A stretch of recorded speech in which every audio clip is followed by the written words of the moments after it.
ginagawa mo dito? Bakit niyo ito pinapasok? Paalisin niyo itong babaeng to. Hindi ako aalis dito hanggat di ka nagpapaliwanag sa akin. At ano namang ipapaliwanag ko sa'yo? Kung bakit namatay yung mami ko, kung bakit niyo siya pinatay? Di ba dapat ikaw yung magpaliwanag niyan? Mami mo ang may kasalanan. Alam mo yan. Ipinadukot niya ako. Kaya siya binaril ni Philip. Pero hindi mami mo ang dahilan na pupunta ko dito. Tungkol sa ama natin. Anong tungkol kay Daddy?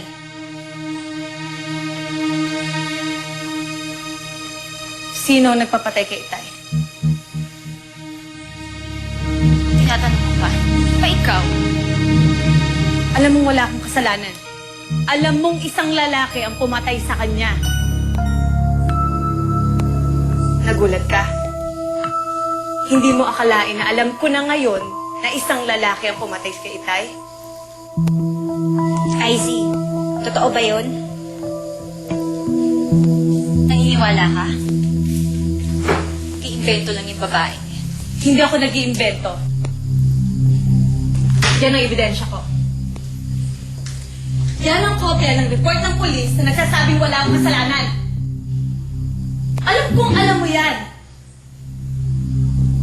Pero kahit na ganun, ako pa rin ang sinisisi mo. Ako pa rin ang pinagbibintangan mo. Bakit, Icy?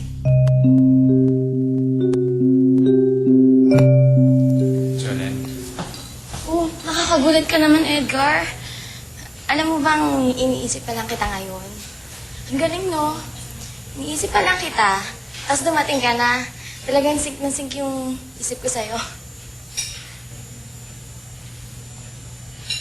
Jolene, pwede ba tayo mag-usap? Meron lang akong gustong sabihin sa'yo. Ano?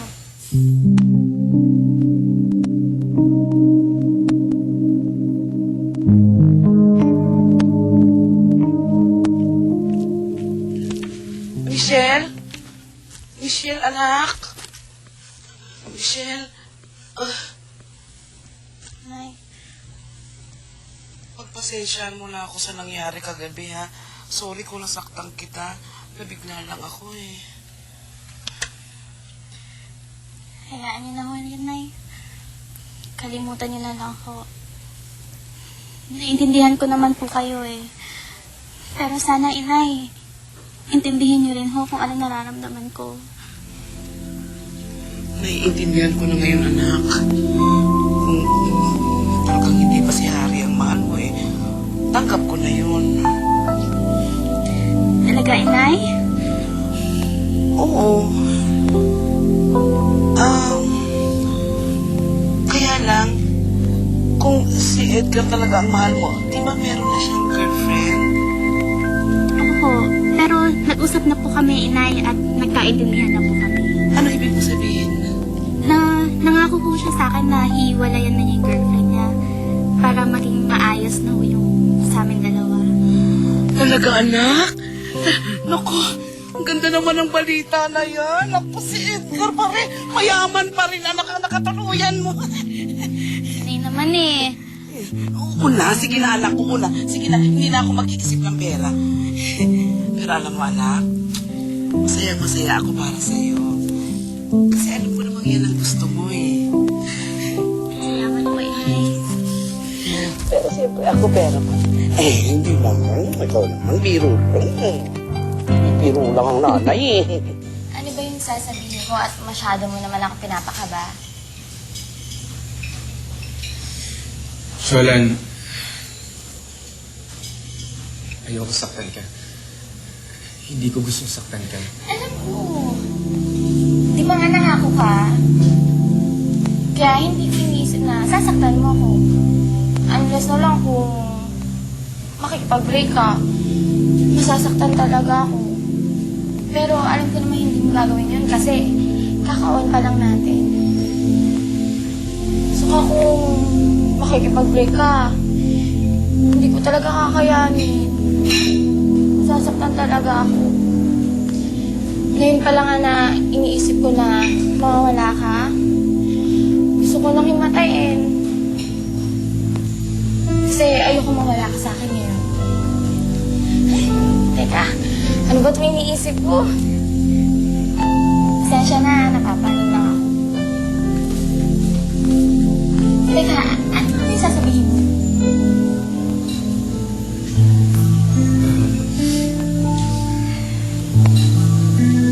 Jolan. Yung gutom ako eh. Ano bang masarap dito? Ayun lang pala eh. Sana sinabi mo kanina pa. Teka lang, ako kita. I'm sure magugustuhan mo, ha?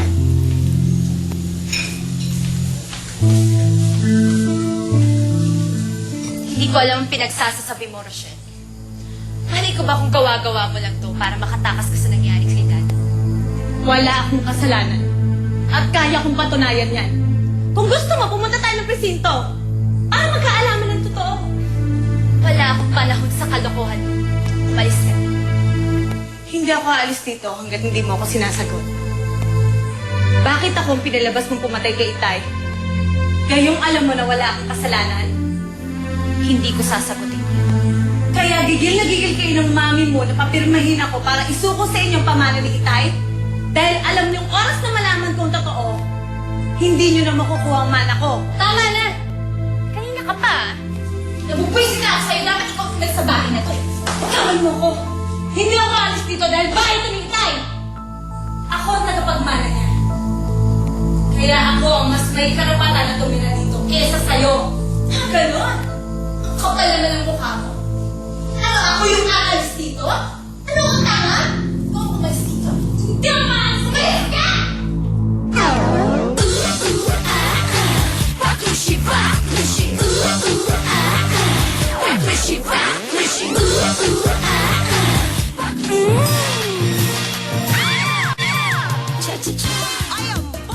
ang umalis! Kaya bakit ito ng tatay ka? Umalis ka!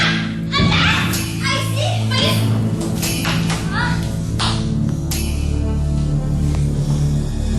Matagal na ako nagtitimpi sa'yo. Lahat kinipin ko. Dahil ayoko ng gulo. Pero sumusobra ka na. Sumusobra ka na!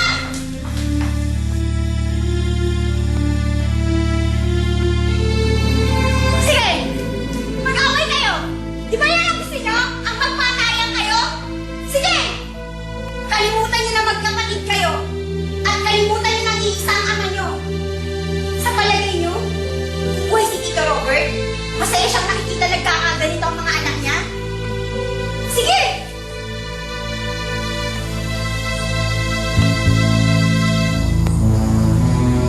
Tama ka, Danica. Hindi nga ito yung gusto na makita ng Itay ko. Sige. Hindi ko napapaalisin si Izzy. Pero dito rin ako titira. Ano? Bahay ko to. At panahon na para ang kininto matagal ng para sa akin. O baka naman gusto mong makarating pa tayo sa korte. Oh, ang sabi mo nagugutom ka, pero hindi mo naman ginagalaw yung pagkain mo. Ha? Eh, kasi inaantay kita. Tara, sabayan mo ko. Alam mo naman bawal. Kasi di ba oras ng trabaho. Saka baka dumating pa yung mami mo. Nakakahiya. Oo nga. Sige, ganito na lang. Ipapabalot ko na lang to, tapos sa bahay ko na lang kakainin. Aalis ka na? Oo, kasi baka hinahanap na ako ni Mami. Sige, babalot ko na lang yan. Sige.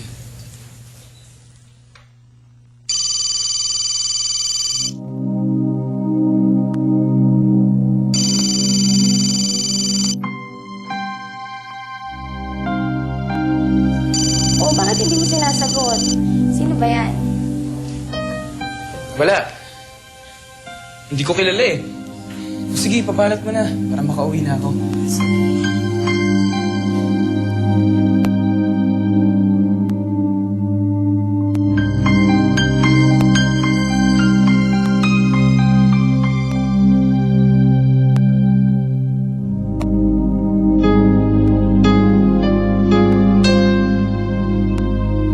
Kaya naman pala, pinagbabawalan ako ni Mami na makipagkita kay Izzy. Dahil doon sa natuklasan niya. Niloko nila si Rochelle, Luis. Sinamantala nila si Rochelle dahil alam nila wala siyang laban. I don't think na sinasadya ni Aizen pagbintangan si Rochelle. I mean, I'm sure. Akala niya lang talaga may kasalanan si Rochelle. Naniniwala ka ba tayo na walang alam si Izzy? Come on, Luis. Alam mo at alam ko kung gaano ka-scamming yun. Kaya naniniwala ako na sinadya talaga na akusahan si Rochelle. I can't believe this. Ang kapal ng mukha talaga ng babaeng yan. Wala siyang karapatang ipagsiksikan yung sarili niya sa pamamahay ko. Hindi mo maitatanggi na bahagi ng pamilyang ito si Rochelle. May karapatan siya sa bahay na to dahil magkapatid kayo. Isa pa, sa kanya nakapangalan to. Kaya wala ka ng choice, kundi patirahin at tanggapin si Rochelle. Kasi naman iniisip ko palang kumukulo na yung dugo ko. Well, kailangan mong pigilan niyang galit mo. Or else, parehong magiging impyerno ang buhay niyo ni Rochelle sa bahay na to.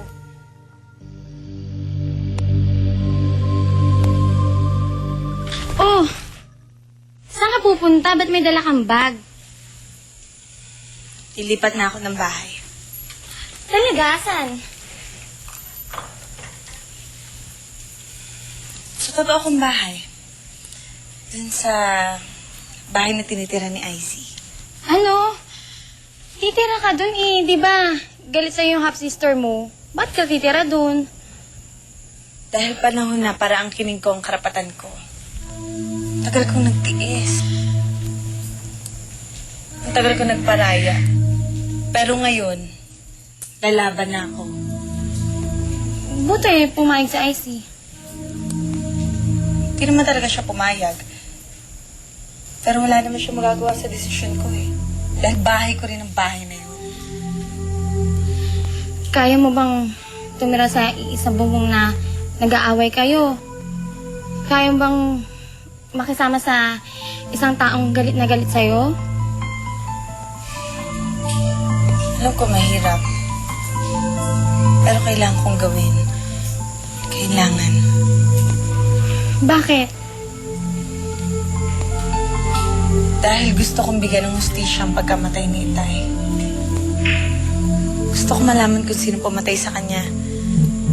At may kutob akong sa bahay na yun. Nandun ang susi para malaman ko ang buong katotohanan.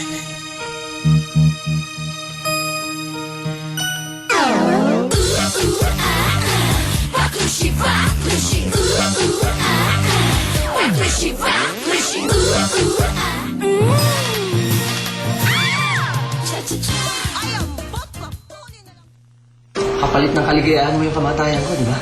Kaya mo ako binaril, kaya mo pinagtangkaan yung buhay ko! Hindi pa rin nawawala ang pain. Hindi nga namin masabi sa... Anong oras nangyari to?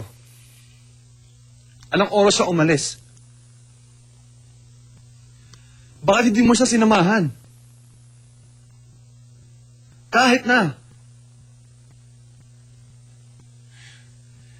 Ikaw, anong mangyari sa kanya doon? Di ba na? Pupunta ko na siya doon. Sige na. Ay, nila po yung juice niyo. Hindi ko na inumin yan. Aalis ako. Pupunta ko sa kina Izzy. Si Rochelle? Na kina Senyoreta Ese? Ang sabi ni Jolan, doon daw titira si Rochelle. Kaya susundan ko para masiguro ko na hindi siya masasaktan ni Izzy.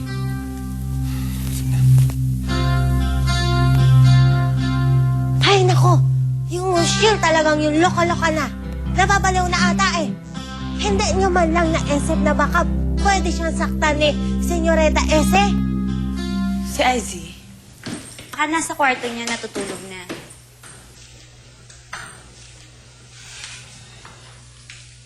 No, hindi pa ako tulog. Hinintay talaga kita, Rochelle.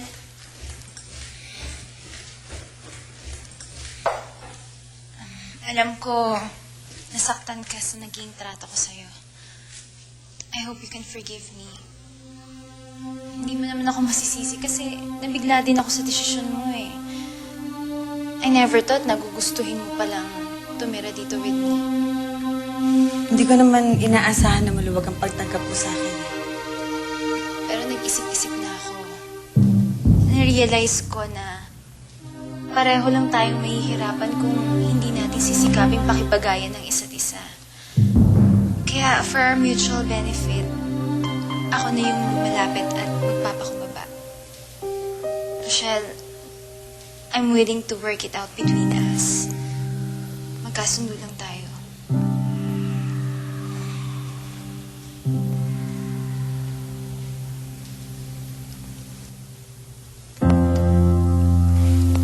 Naiintindihan ko kung bakit ayaw mo pang makapagkasundo sa akin. Dahil magkakasundo lang tayo. Kapag nalaman ko ng katotohanan tungkol sa pagkamatay ni Itay. At alam kong may alam ka.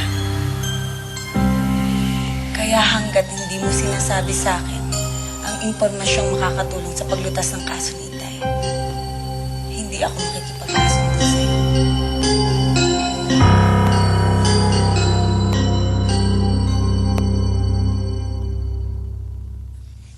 Pasensya ka na kung naestorbo ka namin, ha? Kasi, kung mapalagay kang sasabi ng senyorita nandin, eh. Sabi na nga ba, tungkol na naman kay Rochelle yan. Oo naman. Alam mo namang kaibigan namin yun, eh. Jolan, totoo bang kina Izzy natitira si Rochelle? Oo, malamang, ando na yun. Naku, magigera malamang yung magkapatid. Ang mas masama, hindi kaya magpatayan sila tapos malalaman na lang natin sa dyaryo na tsugi na si Rochelle. Ano ka ba, Wing? Hindi na magpapatalo si Rochelle sa kapatid niya. Paano ka naman nakasigurado? Alam mo naman yung si Rochelle, di lumalaban yun. Correct. Kaya sigurado kung aapi-apihin lang yun ni Izzy. Hindi na. Iba na si Rochelle. Matapang na siya. At dapat lang maging matapang siya kung gusto niya malaman kung sino talaga pumatay sa tatay niya. Kaya huwag niyo nang alalahanin si Rochelle. Kasi kaya niya yung sarili niya.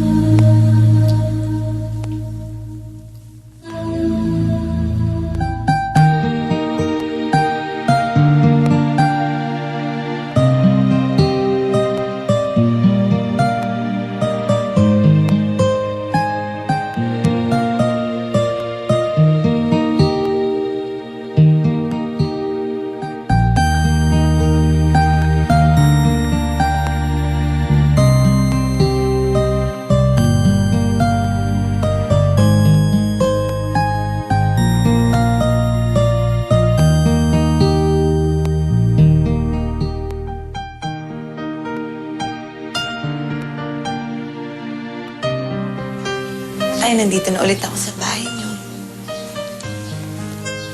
Sa bahay na pinagdalahan mo sa akin noon. Sa bahay na naging masaya tayo.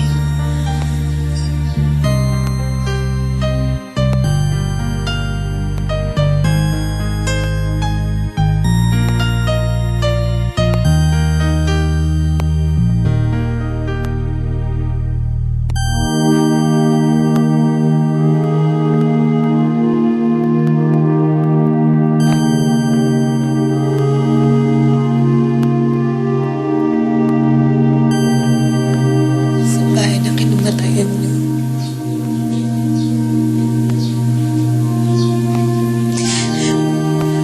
Sa kwartong ito nangyari ang lahat.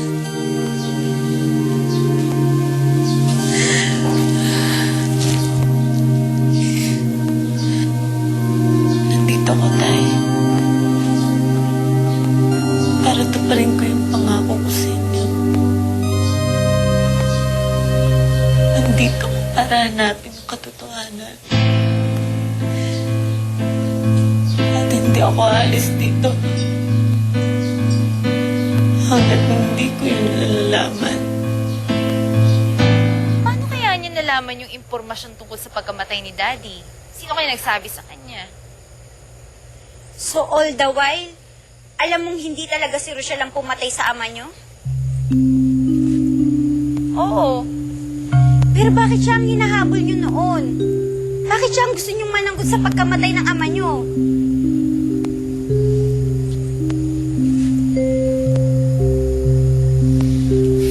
Galit ako eh. Ayoko siyang tumira dito sa bahay na to. Pero kung hindi siya, sino? Alam mo ba kung sino talaga ang pumatay kay Tito Robert? Icy, tell me the truth. May kinalaman ka ba? Wala. Kung ganon, sino? Sino pumatay sa kanya?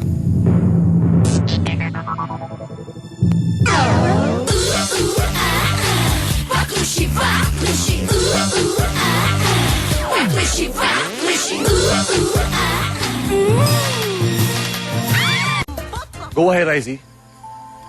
Sumagot ka. Anong alam mo sa pagkamatay ng ama mo? Wala. Wala akong alam. Tsaka bakit ako ipagbibintangan yun? Daddy ko yun. Anong ginagawa mo dito, Philip? Don't tell me, dinadalaw mo. Hindi ikaw. Si Rochelle. I need to talk to her. Nasaan siya?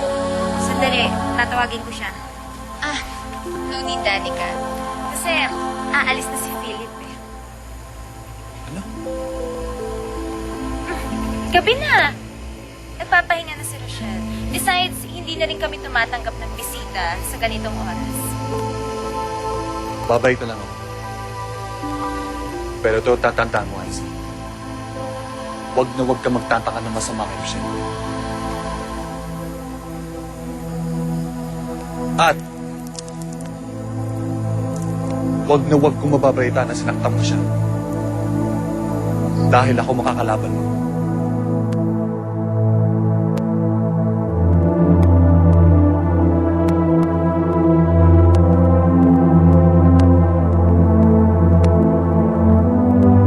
Sino naghahanap sa akin? Sino pa? O di... best friend mo. Michelle. Edgar. Paano? Iwan ko muna kayong dalawa at mukhang kailangan niyo mag-solo. Sige. Ito tayo. Buti naman, nandito ka na. Kanina pa kita iniisip eh. Iniisip din kaya kita, kaya nga ako nagpunta dito eh. Hindi ko kasi matiis na hindi ka makita eh. Pareho lang tayo. Kaya, ang saya ko na dahil nandito ka na. Siya nga pala, Edgar. Ano na nangyari? Nag-usap na ba kayo ni Jolan?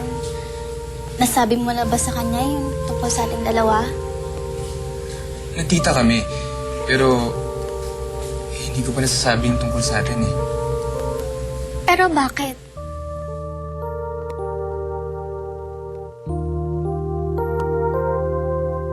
Hindi na ako magtatagal. Alis na ako. Bakit? Di mo na ba hintayin yung balita kay Rochelle? Hintayin mo na si Senyorito Philip. Tatawag na lang ako kasi hindi rin ako nagpaalam kay Edgar na pupunta ako dito. Ba't mo pa sinabi kayo? Eh, ayokong isipin niya na minaman-manan ko si Michelle. Ang totoo niyan, hindi na ako nagsiselos kay Michelle.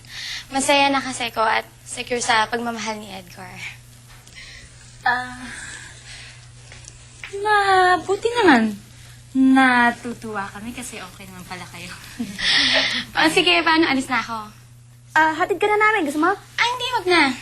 Alam ko naman yung daan palabas eh. Ingat ka. Okay, bye-bye. Ingat ka na muna. Bye-bye. Bye. Ingat ah. Hindi niya pa ba alam na nagkabalikan na sina Michelle at Edgar? Ano? Nagkabalikan na sila Michelle at Edgar? Oo. Sinabi na sa amin ni Manang Otik tsaka nito na yun nga, ikabalikan na sila. Kagabi lang. Diba? Hindi niyo alam? Kaya nga hindi ko masabi kay Jolan kasi nakakaawa si Jolan.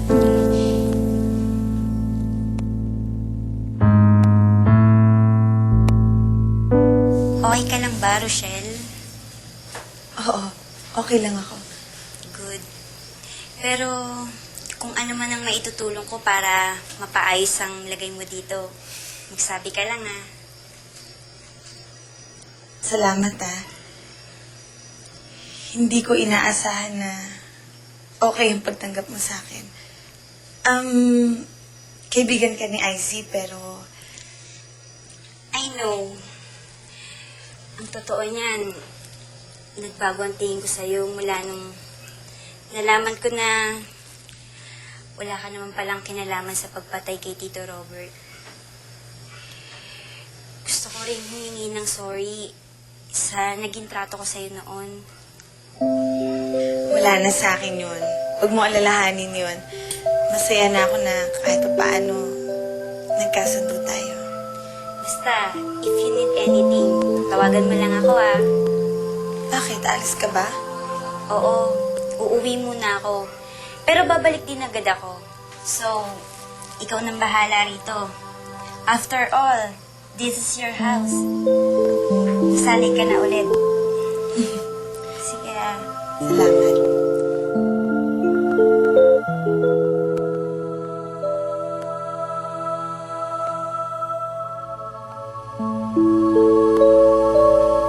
Anong pumipigil sa'yo para sabihin kay Jolan ang totoo? Michelle. Hindi ganun kadali. Bakit?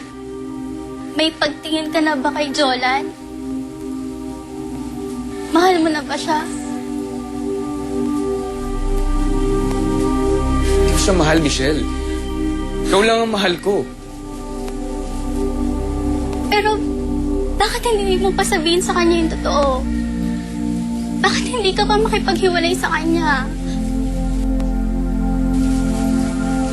Dahil naaawa ko sa kanya. Ayoko saktan siya. Edgar! Jolan!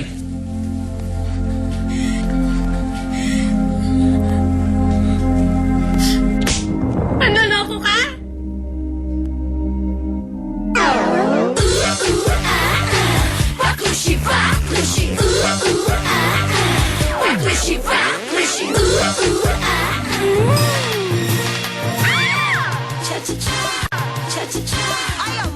Ay naku, kailan nakaalis na ako, nakalimutan ko pa cellphone ko. Kainis oh. Nagulat naman ako sa bigla mong pagtawag. Bakit? Dadagdag mo ba yung perang binigay mo sa akin? Alam mo, IC, hindi ko tatanggihan yan. Hindi ako nakikipagbiruan sa'yo. Malaki ang problema ko. At magiging malaki din ang problema mo kapag nalaman mo nandito si Rochelle. Bakit? Anong ginagawa ng babae niya dito? Nandito siya para alamin kung sinong pumatay kay Daddy. At marami siyang malalaman kapag nanatili siya dito. Bakit ka pumayag na bumalik siya dito? Hindi ko siya pwedeng palayasin. May karapatan siya sa bahay na to. IC, delikado. Kapag nakulong ako, hindi ako mag-aatupiling sabihin na ikaw ang nagkupa sa akin para patayin si Robert Abiliano. Ano ka ba, Ambo? Tumahimik ka nga. Panig ka ba?